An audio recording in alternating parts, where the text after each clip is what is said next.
So there was a consciousness that something was in the air, and that while there had been big coal industry disputes, something was brewing that was not like what they'd been through before.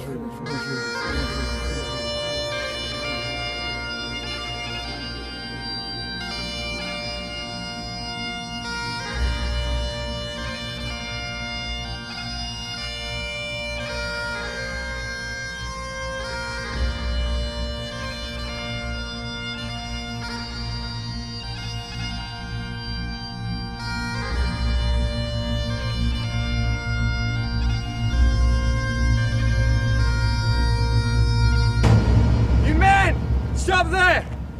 You cannot enter this as private property!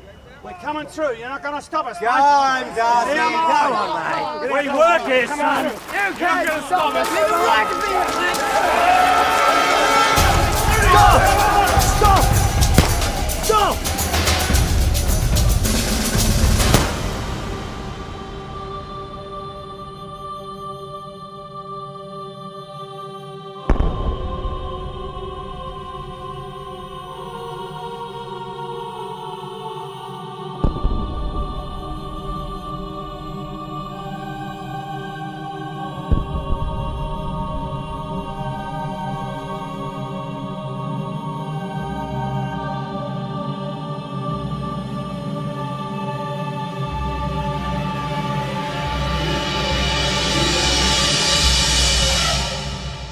In the days and weeks that followed December the 16th, 1929, police and newspaper reports would claim that the miners had opened fire on police lines and that the police had acted in self-defence.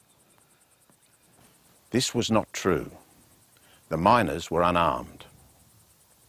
From the ranks of the miners came tales of individual bravery, of men who had dragged bleeding workmates from the fray, of men who had stood between armed police and fallen pitmen.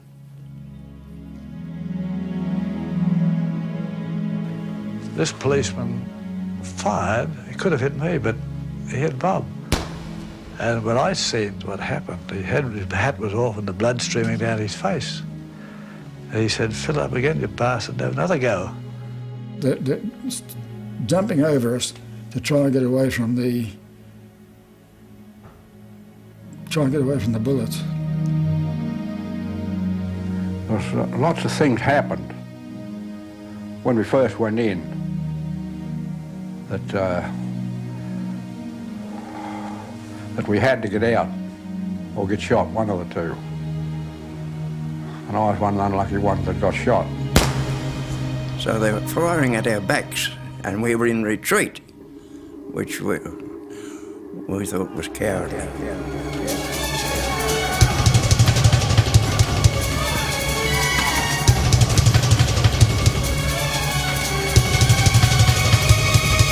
If you can imagine, you open your door in the morning to go off to work, and at the bottom of the street you see two trucks with 10 policemen in them. Or you go to the service station, you call to get petrol, there's police there. You go to the local library, and there's police guarding the library. The police presence was overwhelming. It was deliberately provocative. This had nothing to do with law and order. This was a deliberate provocation. It was to show the miners and their families the power of the state and the power that the state could unleash on them.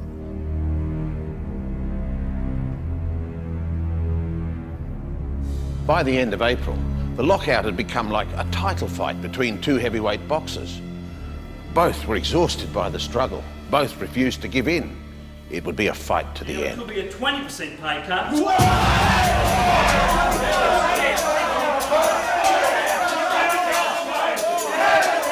The Great Australian Lockout lasted 15 months and left many Australian miners and their families with physical and emotional wounds for life. The most powerful influence that stays in my mind is on the day they return to work, after all those months. And they're in the train, going to them. They've got their crib boxes and their boots and their hats. And nobody's talking. Nobody's saying anything. They're sat there in silence. Nobody knows what they're thinking. It's not the silence of defeat. It is absolutely not the silence of defeat. It is the silence of reflection, and it's the silence of saying, will live to fight another day.